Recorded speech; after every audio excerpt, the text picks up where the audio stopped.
Okay, hello and welcome to the Soul Wisdom Exchange. I'm Regina Curtis. I'm the creator of E23 and the host of the Soul Wisdom Exchange. Today I have Mindi Huebner. Did I say your name correctly? Is it? Say it for me. It's Huebner, Mindi Huebner. I was like, as soon as it was coming out, I was like, that's not correct. Normally I clarify that before I go live, but today we're winging it. What the hell? So today, Mindi is our guest, and she's going to be talking with us about soul wisdom.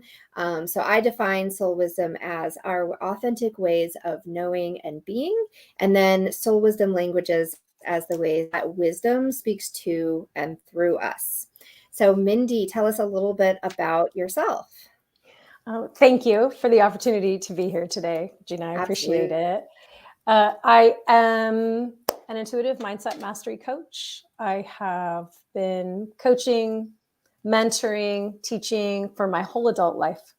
And specifically right now, I coach female entrepreneurs to reveal and release the limiting beliefs that keep them overwhelmed, run down, exhausted, and really like in that cycle of self-doubt so that they can step into a soul-aligned business, their confidence, the success that they were destined for. And that work like sets me on fire. It does. I can definitely tell. I love it. I love it. So it's funny because right before we went live, we were talking about kind of the flow of the conversation and what that looks like. And a topic has popped into my mind that I'd like to discuss with you. And it has to do with divine masculine and divine feminine.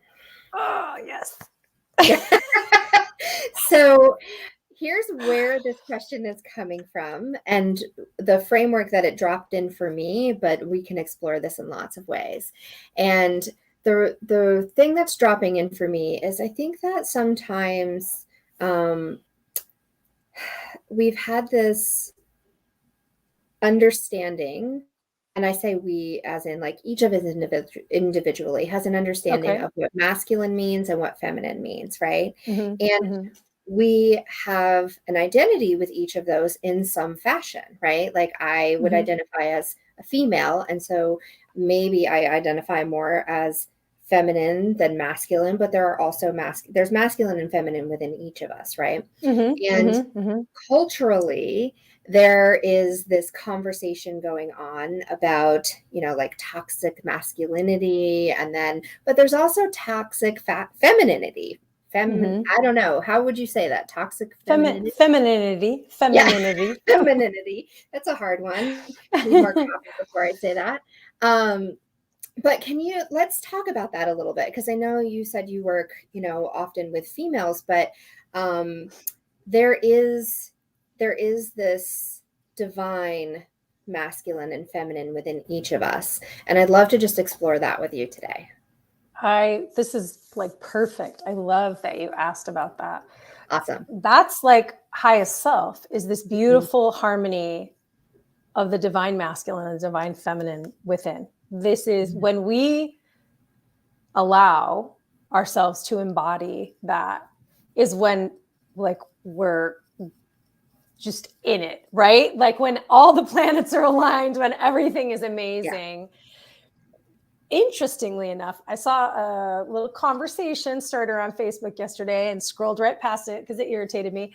I was like, this doesn't need any energy from me, but it was specifically, it's time for you to step into your masculine because all this flow, blah, blah, blah. And it was pretty toxic, actually, kind of trashing the feminine. And I immediately felt like you're missing the point, dude. It was a guy.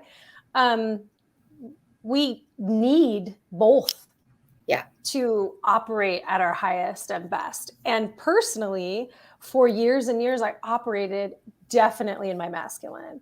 I'm extremely driven. I would have called myself a type A. I have dropped that label. Perfectionistic tendencies, high achiever, just accomplishment, like very what is defined as masculine energy, right? Like going and doing, not being.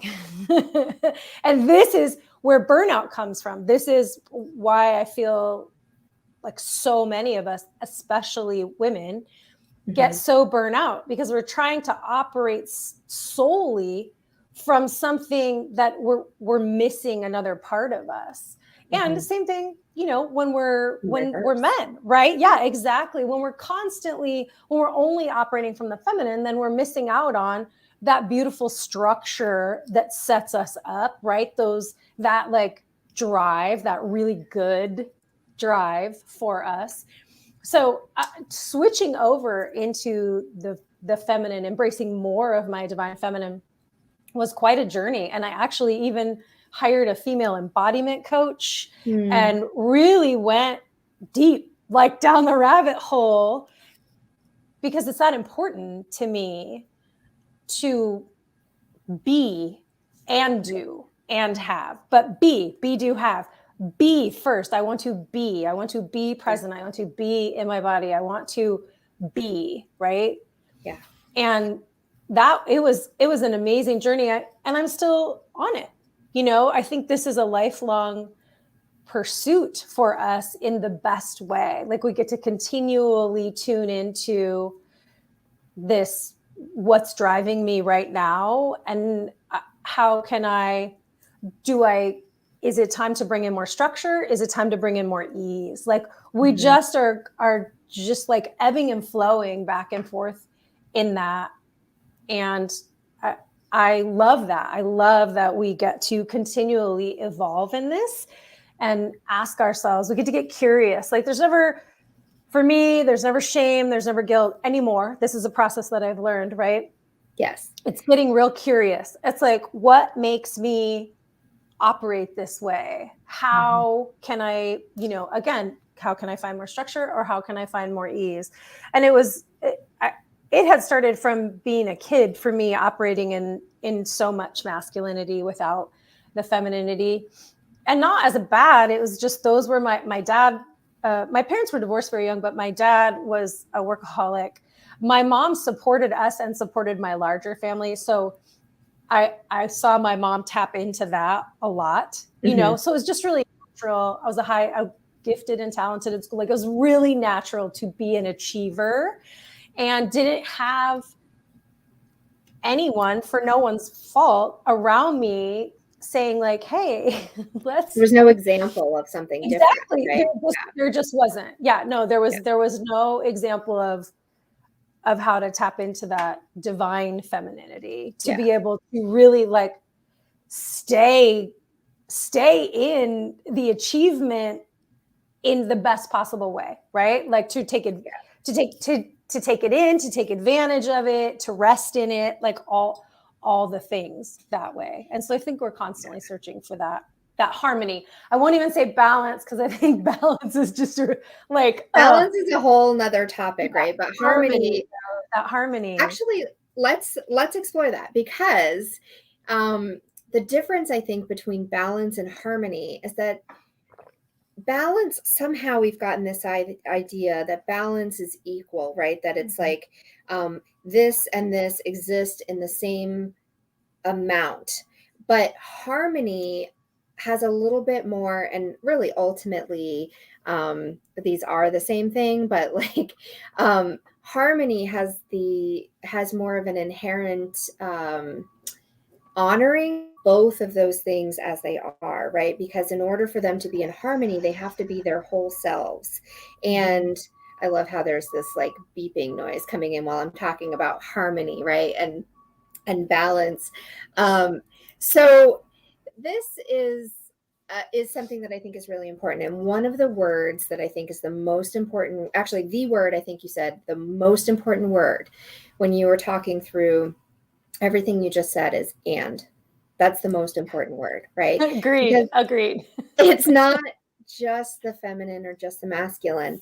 And one of the ways that I like to really think of these, you know, the divine feminine and the divine masculine, because the difference between divine masculine and divine feminine has nothing to do with religion, has nothing to do with like better than, right? There's a healthy way of, or a highest that's not even highest. It's like there's a healthy way to experience everything, right? And there's an unhealthy way to experience it. And then there's kind of that midpoint that is the in between of somewhere that's not necessarily the absolute most healthiest and something that's absolutely not the worst, right?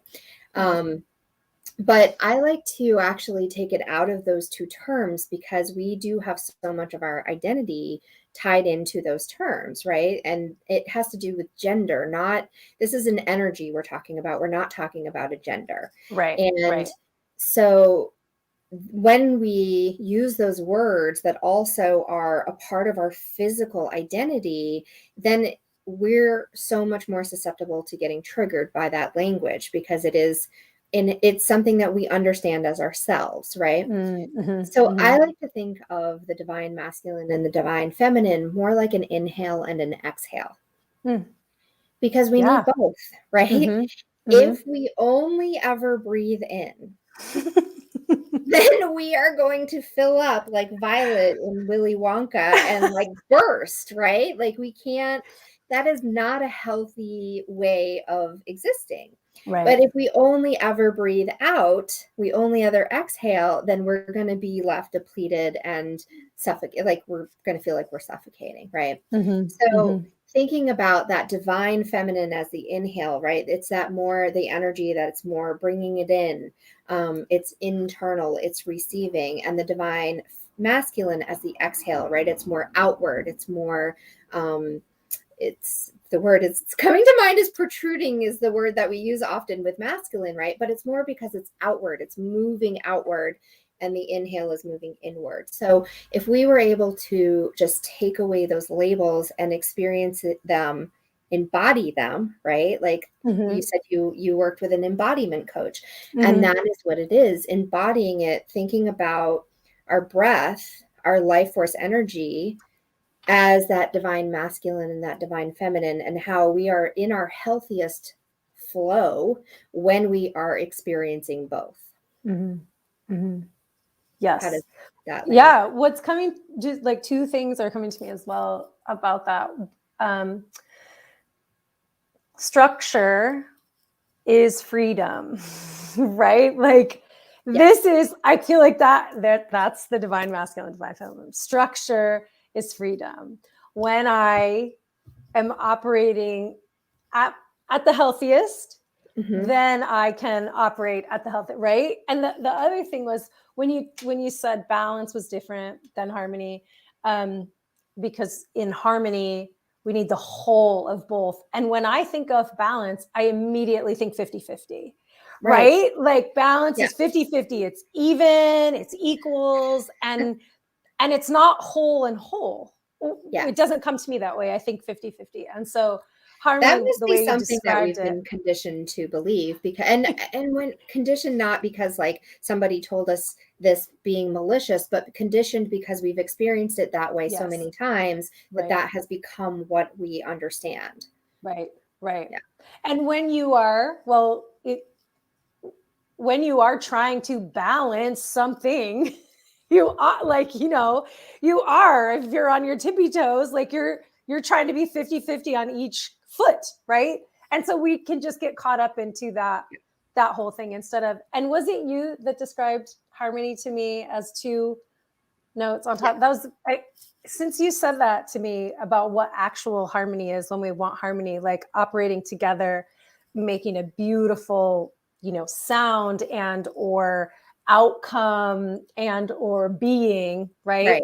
That was really like so insightful for me to really have a whole nother layer of harmony, what harmony gets to be as well. Thank you. So just for anyone who is wondering what we're talking about, the way that I describe that is, so I use this as even with relationships, right? Like any relationship that you have, and harmony is a relationship. It's a relationship between two notes, right? If we're talking about it musically, you don't have harmony if you have just one note. you just have one note, right? You have a Note. full note, and that's fine. And sometimes that's needed, and sometimes that's exactly what you want. But in order to harmonize, it's two notes coming together or multiple notes coming together. And each of those notes are authentically themselves. If they weren't, then they would be a different note, right? So you have to have that, fullness in each of the individuals coming into it, and then you can create harmony. Yes. It's also something that I explain with, so like I said, relationships, right? And when I was growing up, and when I say that, I don't even mean as a child, I mean really as like a young adult, really starting to understand what love meant and what it was to be in a relationship. And I mean that in every sense of relationship, but I'm also specifically referring to like an intimate partnership, right? Mm-hmm. My thought and the story that I had was, like this "you make me whole" kind of story of I need you to fulfill me. I need you to complete me, right? And I can think of like a million movie lines going through my head right Absolutely. now, right? Yeah, Um, exactly. you complete me, right? And that is what the way that I envision that is, okay, well then I am missing something. And in order for me to feel full, then I need someone else to fill that part of me. And that was the understanding that I had in relationships for a long time. And interestingly enough, all of the relationships that I had during that time, I always felt like something was missing. I never felt fulfilled by that. And I felt like I was constantly seeking something in someone else and that I was never enough. After transforming what that visual, right, looks like for me, I now see the relationship as a whole piece. And I am a part of that, and interacting with that, and so is this other person. But we are two whole people coming together, and there's a third entity, and that is the relationship. And that can be a work relationship, that can be a friendship, that can be an intimate partnership. It can be any kind of relationship. But if you feel that in order for you to get what you need from a relationship, then you're somehow inherently missing something or not fulfilled without it, then how can you actually give to that relationship too? Because you're coming into it as an empty, not empty, but you're coming to it already feeling unwhole. Right. This. I happen to be reading a book right now that's so interesting about this. When we are seeking any external validation to make us whole, we will never be fulfilled. Right. Anytime in our jobs, in what we do, like any of the validation that we look for, we will never ever be fulfilled because we're constantly seeking outside, and we already are enough. Like we get to self-love first before we can do anything else, right? Like before we can do it well. Absolutely. And fulfilled and with the right energy. Let me ask you this, because I like when you say that, it feels so nourishing to me. However, I've experienced that same conversation really triggering people of if I'm enough just as I am, then why should I ever get better, right? Why should I continue to seek self-improvement? Or what about people who are making choices that are hurting other people? Are they good too? Is that what you're saying, right? So do you hear them? Yeah. Let's speak to the first part first. Yeah. You get to hold two truths. You get to be enough and want more. Like you get it.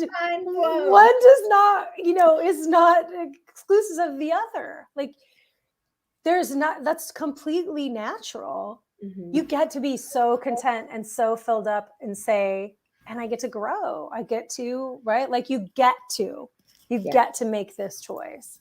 And, I don't know, where's the Dalai Lama? Where's Gandhi? Like, we can't, other people, the choices that other people, they have free will, just like you and me. You know what I mean? And yeah, the only thing that we can control is us. Like, this is it, right? We can live at effect and let what other people do and say and circumstances and the stock market and all those things like come at us and take us down, right? And point the finger at why we can't and we aren't and we're not. Or we can live at cause where we take our power back and we stand in the beautiful truth that this is all we can control. So let's have at it. Like, let's master ourselves so that we can get a list of results in our life of being present, of wanting, of doing, right? Of being, that we know, like, this is on me. right. Because that's it. That's all I can control is me. And I spent a lot of years in a couple of relationships looking for external validation. That is a rough road. Yeah. Rough road. And the final, like, wow. And I'm still growing through it, honestly. Like, familial relationships. Not my spouse. He's amazing. Like, but familial relationships. We can take on these roles and then we live them out without realizing how detrimental they can be to both sides, right? To both sides. And just thinking about the need for the external validation in some of the relationships that I've had and how it really created a relationship that I didn't want and wasn't healthy. And the moment I could step back from that and really say, like, okay, I don't need another person to complete me. They may not be able to love me the way I think I need to be loved, so I get to love me that way. Like, there's so many beautiful gifts when we get curious about why we're seeking something so hard, that we get to look within about it as well. I think one of the biggest lessons for me in that was my time spent in like the corporate space. And I always felt like I was not enough because I didn't have the same degrees, or I didn't have, I didn't go to the same prestigious school, and I mean, to be fair, I used to work on a team where I was often the only female. I had a bachelor's of fine arts in art education, and I was sitting in meetings and working with generally between 3 to 4 men who had all advanced degrees from Princeton, Dartmouth, Yale, and Harvard.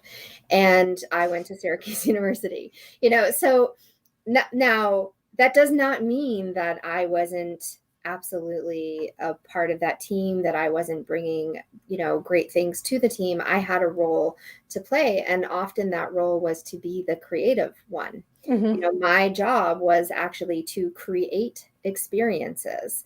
And, but so many times I would squash down the parts of me that really allowed for my creativity to flow through me, right? The parts of me that felt like I didn't belong or I wasn't enough because I was the colorful, I was different in every single way, right? Like I came into the room in polka dots and colorful hair and, with my art degree and my teaching, my degree in education, and I was a feeler, like I would always be the one that's like, but what about how people are going to react? What about what people need, right? Like I was the one who's like, this is too much. People need sleep. But being able to look at those conversations and that experience now from an external view, that was so needed, right? Like I brought in the human factor, not to say that they were robots, that they weren't human, but the role they were playing was, now we can go back to this masculine feminine, right? Like, yes, they were men and I was a woman, but that really is not what I'm talking about. Right. What I'm talking about is that I was bringing in the energy of that feminine energy, right? And they were bringing in that masculine. And that's like, if you look at nature, a river is still something that's contained, right? Like, yes, that river can flow, but it's contained within a structure. And both of those are necessary, because if that structure isn't there, then the water runs all over the place and it can be destructive, right? But if it's too contained, then it builds up this energy and like it can get destructive that way too, right? Exactly. Like you dam up water, and you can actually use that to be really powerful, but that can also be really destructive. So it's that, and it goes back to the and, right? And thinking of, okay, well, now let's loop in that piece of, but if I'm perfect exactly as I am, then why would I want to grow, or why, all of that. And I want to bring it to nature again, because if you think about the cycle of life that happens in any plant, any animal, but let's look at a plant, for instance, right? Like a flower. If a flower is a bud and it hasn't yet blossomed, right? It still contains the potential of what it is becoming, but it is the essence of what it is, right? Like a daffodil is a daffodil, a rose is a rose, unless you start combining them, whatever. But that's another conversation, right? For the purpose of this right now, a daffodil is a daffodil even before it blooms. And that's what it means, that you are whole and complete in any stage of that growth, right?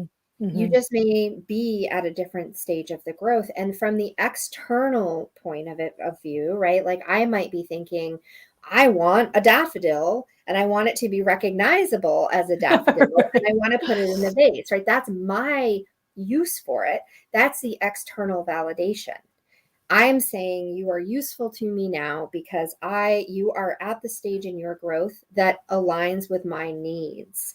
But that doesn't mean that the daffodil as a seed or bulb, I guess it would be a bulb, when it's deep in the earth, it still is its own self. It is still all that it is. It is still exactly perfect as it is. And in order for it to ever get to that point where I deem it to be aligned with my needs and to be what I want it to be, it has to go through that whole growth stage, right?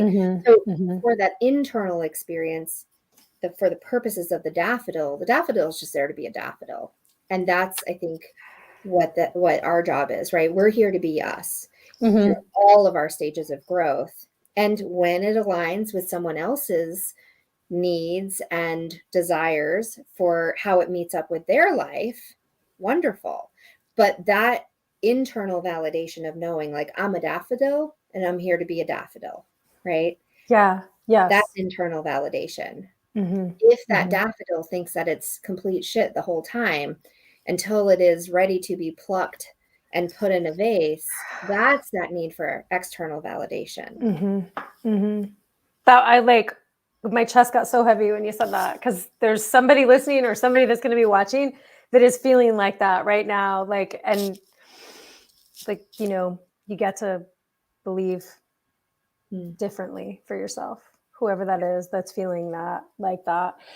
One of the pieces that I work with clients in this involvement as well, right? This, like, you're good now, you're good when you grow, in that is a blessing and releasing. We're not saying, like, okay, if we're taking the daffodil, right? And let's do I've popped up out of the ground, right? And I've got the green coming up, and now it's time for the little bud to come up out of it. As I become the bud, I'm not saying to just the stalk, like, you sucked. Like, why did you, all the shame and guilt. I'm saying to the stalk, like, thank you for getting me here. I couldn't have gotten here without you. And now I am blessing all that you have done for me. And I'm releasing anything that's not serving me anymore, like just being a stalk, right? Like just being the green. I'm blessing the journey that got us here. And now I'm taking over. Like next level of growth me is taking over. And I talk about that with clients all the time, because we can get so caught up in the like shaming past us, right? Like, we weren't enough, and we are, and were, and will continue to be. And so really embracing and just looking at it as a laying down of what's no longer going to serve me, of being past self, right? Yes. Instead and that can be like, let's put some names to that. Let's make it tangible, right? So that version of you of a stalk, that could be fear. That could be sadness. That could be grief. That could be laziness. That could be laziness that's actually exhaustion that we've labeled as laziness, right? Like, those things are a part of our human experience. Like, I will raise my hand and say, I've experienced fear. I've experienced guilt. I've experienced laziness, right? Like, I've experienced resistance. I do all the time. And one of the things that you had said earlier, like way back in the beginning of our conversation, you said something about, I do this now without the shame and the guilt and the fear, right? It, to me, and correct me if I'm wrong, it doesn't mean that those things don't show up for you. It means that you don't sit in them. Is that correct? Correct. Yeah. I recognize them. Yes. For what they are, ego and all kind of protections. So many times, all of those things are like a protection that's coming up, right? To keep us from failure, from whatever. And I just recognize that guilt and shame do not serve me. Like, they drag me down. They stop me from being a freaking daffodil that's full bloomed, right? They keep me at the bud stage. They keep me at the stalk stage, right? And I see them, I recognize them, and I'm like, I see you, and I'm trading you for curiosity. I'm just going to get curious about this. Like, I'm not sitting in this. Exactly. So I'm going to say something that may feel a little bit controversial, but I would say that they actually are serving you then, because they are showing up, though, not in this unhealthy version of themselves. They're now showing up in the healthiest version of themselves, which equals motivation, right? So those things that at one point kind of held you in the space of, well, I say held you, but really it's a choice to contain that interaction, like continue that interaction, right? That interaction holds you in that space. But now you have transformed the interaction. You've transformed that relationship and said, I see you. You're a whole thing, right? I see you guilt. I see you shame. I see you fear.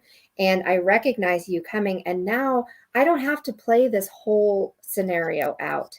I can instead say, oh, I see you. This is an indication for me to go that way. Right? Thank you. Yes. Go about your business. Yes. I'm going to go about my business. Totally. Yes. Yes. Yes. Right? Yes. Absolutely. I love it. It really is just this transformation of that. So I actually do these monthly channeled messages, and I don't know if you can. Oh, you can't see it. Let's see. I can see the sun. I can see the print. Is that what? Hold. It's coming. There it is. Okay. It's if you're listening on the podcast, you won't be able to see it. I can never get this camera to do what I want it to. It's this one right here. Okay. It's going to be posted on my YouTube channel tomorrow. Okay. But so I do these channeled messages for each month, and kind of like I call it the forecast. It's a Soul Wisdom Vista forecast. And it's the environment of what's coming up. And the message that came through for February really is about bringing these kind of polarities into wholeness. Hollis just said, love this conversation. Thank you, Hollis. Hey, Hollis. Good to see you. And that's what it is, right? It's like bringing all of these pieces into wholeness and giving it purpose. And there's one line that's really coming. So the way that I create these is I sit and I do an intuitive art piece, and then I channel through a message. And the message that was channeled through, there's this one line that's sticking about how things that we once perceived as borders or limitations are now empowered to propel us forward. And I can't remember the exact wording of it. You'll have to watch the YouTube video, but that's exactly it, right? Those moments where fear or guilt or shame or, all of those things, when we were that stalk, just the stalk before the bud came up, that's not bad, right? Because we still need the stalk. The stalk actually is what that flower blooms from. So just as you were saying, like, it's not about leaving it behind, but recognizing that I don't need to be just that anymore, right? I'm still continuing to grow. I'm still continuing to blossom. And that is a part of my experience, but I don't need to be that anymore. I don't need to sit in that. Right. Right. And when I love that you were talking about trading these things that were limits, right? This is also the beauty of that inner work and that inner growth is what was limiting me, right? As the stalk. Yep. Like, is now I see it as I'm actually, trading that as an opportunity to be limitless. And so that's fear and that's guilt and that's shame, right? Like when those things come up for it, we can see them as roadblocks, or we can, tune in and get curious. Like, how do I get to move through this? What do I get to think instead of the guilt that would have come in before? I think all of those emotions for us too, beautiful opportunities to just tune in.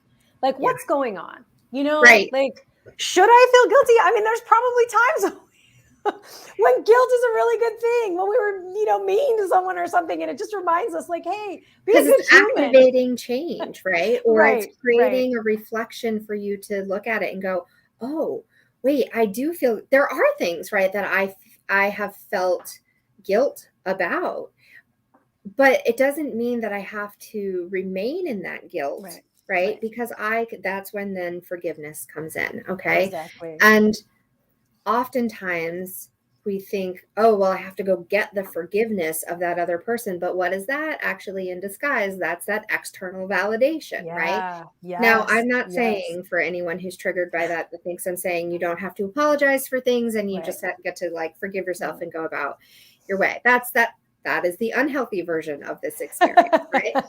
But there are times also when you can't receive that forgiveness, right?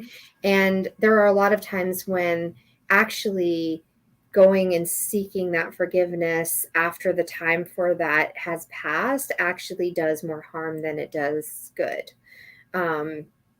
So you have to use discernment, right? You have to choose what is the right situation for all parties, and also know what is it that you need, and do you actually need to get that from something outside of you, or is that something that you're seeking outside of you when really what you need is to fulfill it from within? When you talked about that, it reminded me of a quote that I actually have on my desk about compassion.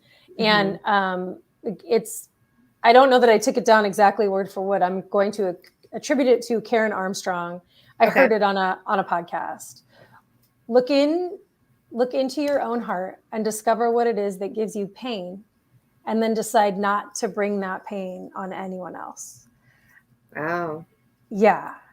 And say that again. Read it. Look into your own heart and discover what it is that gives you pain, and then decide not to bring that pain onto anyone else. I'm getting like choked up.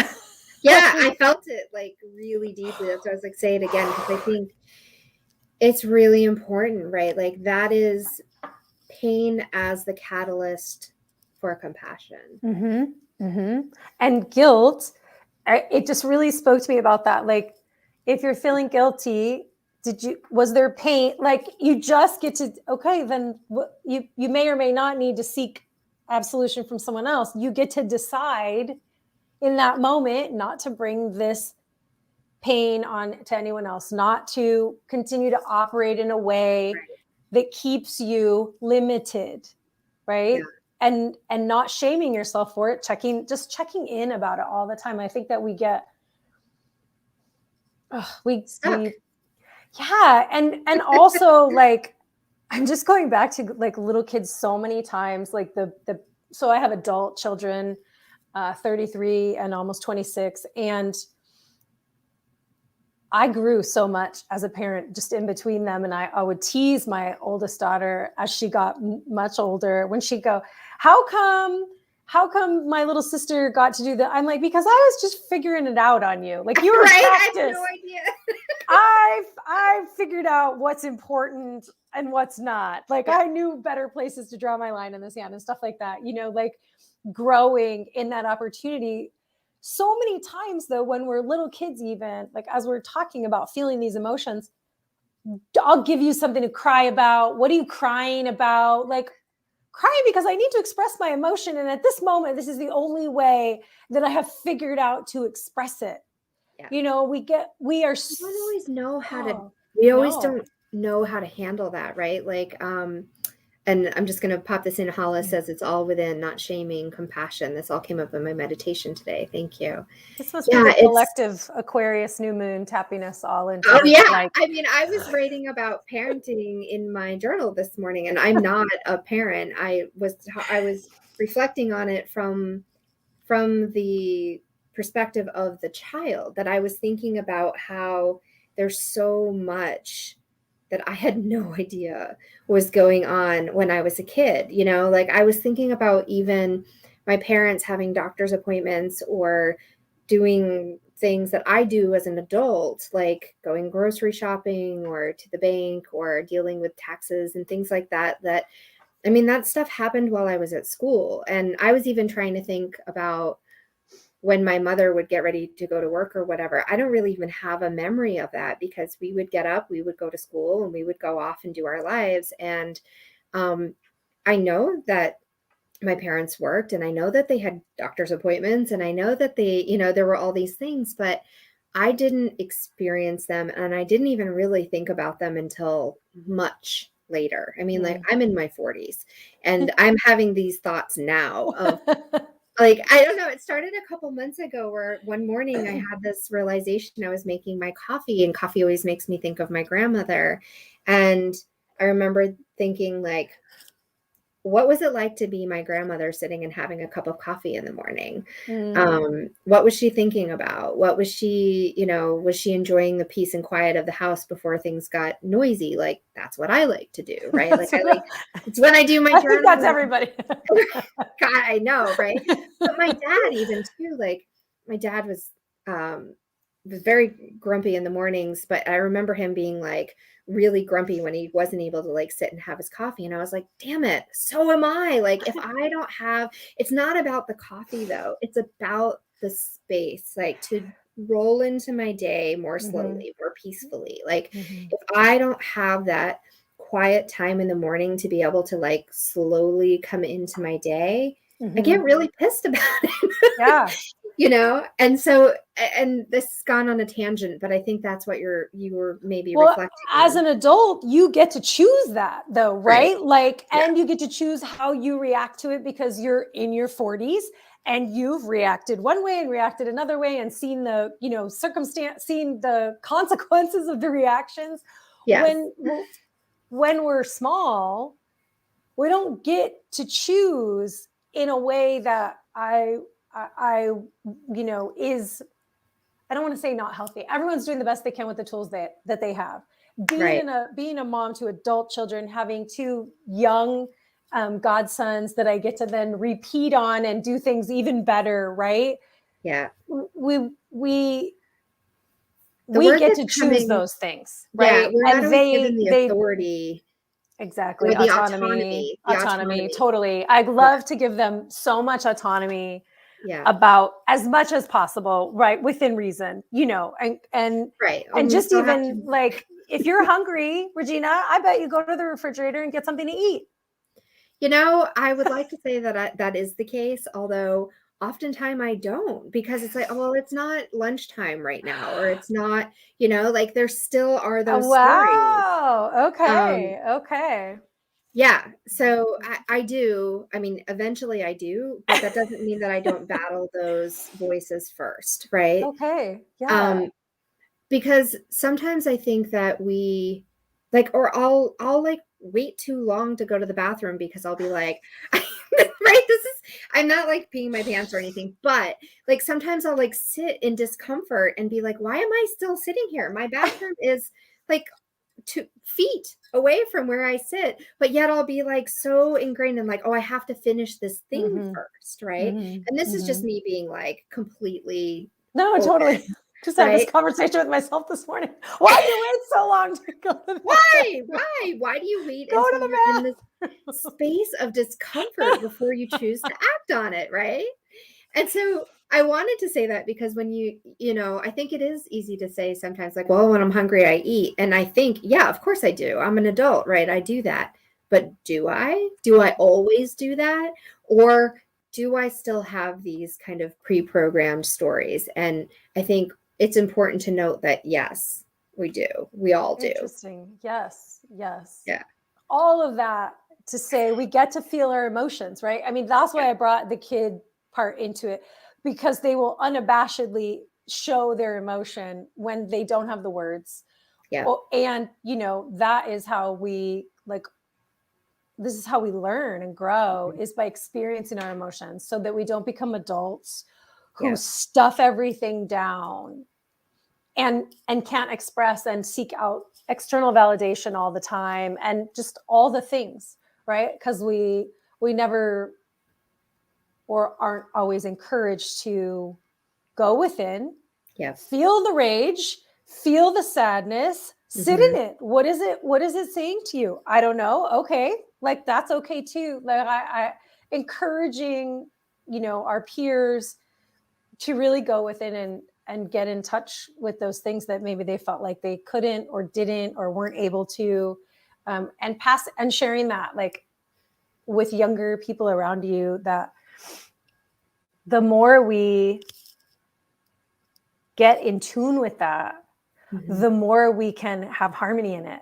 and our emotions don't control us, and we Yeah. don't rage out of control because we understand them, right? We like Right. tap into them and understand them. And Yeah. this is, how we grow and evolve too. Absolutely. Yeah. Yeah. Hollis says, if you're not expressing, repressing feels icky. Yeah. Yeah, for sure. For Absolutely. sure. Oh my goodness. Yes. All of that. All the things.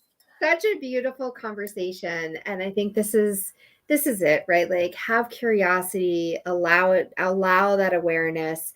And through that awareness, we can keep kind of unfolding those layers of understanding, right? Understanding doesn't necessarily mean that you know everything there ever was to know about everything all the time. It just means that you're curious, right? Like, oh, I see that. I noticed this pattern, or I noticed this thing. I wonder what that means. And then allowing yourself to follow it, right? Or sometimes just allow it to be what it is and recognize, like, okay, I still see it. I still see it there. What is this telling me? And then eventually it will make itself known, right? Absolutely. I am obsessed with helping people rewire their brain.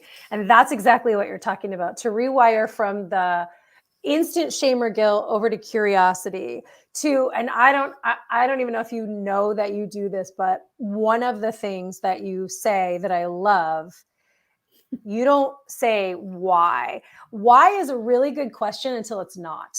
Why can take us down the rabbit hole of because the moment you ask someone why, what do they say? Because. And instead you were like, what? Which is what I do. What makes me feel this way? What is this emotion telling me? What? How? When did I decide this? Like those questions. I'm getting loud. I'm starting to yell because I'm getting really excited about it. No, you're getting passionate. You said it lights you on fire, right?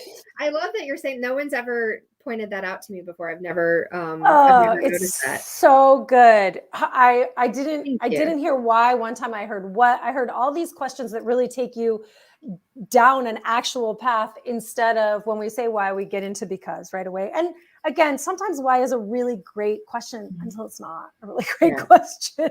And we can't always tell. So switching that, like rewiring our brain to really say what, how, when, who do I get to show up as if I chose something else, to curiosity is just a super passion of mine, so that we can embrace that growth, right? Be that daffodil at the end, in the middle, at the start, like kind of a thing.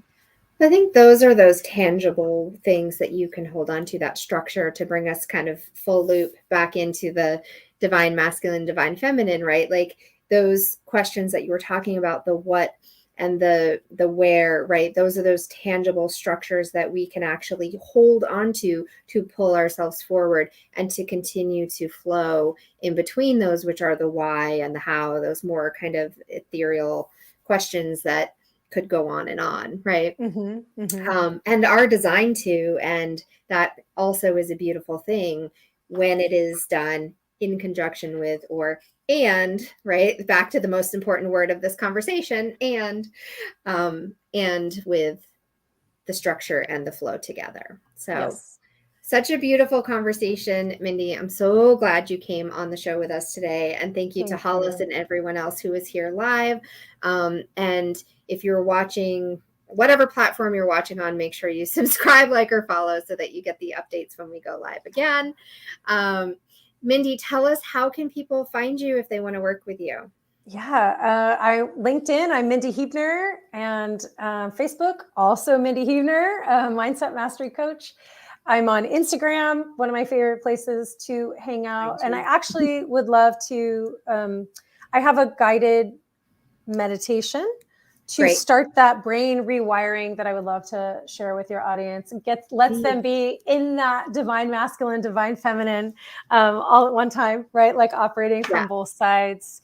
And it's at mindihuebner.com/brain. So wonderful. You can I'll put download that. Yeah, I'll put the link directly to it. So we'll make sure that's there. And we'll make sure all the links are there. So like and follow and share in. And chat. Hit me up for sure. Like, really, this is rewiring the brain. Is you can do it. Anyone can do it. Like, and so it's truly like my mission. I love it. I love it, love it, love it. Thank you so much. All right, Mindi, thank you so much. Thank you to everyone who was here with us today and watching in the future. Till we meet again. I think I have another live one this Friday, so we'll see you soon. All right, have a great day. Bye-bye.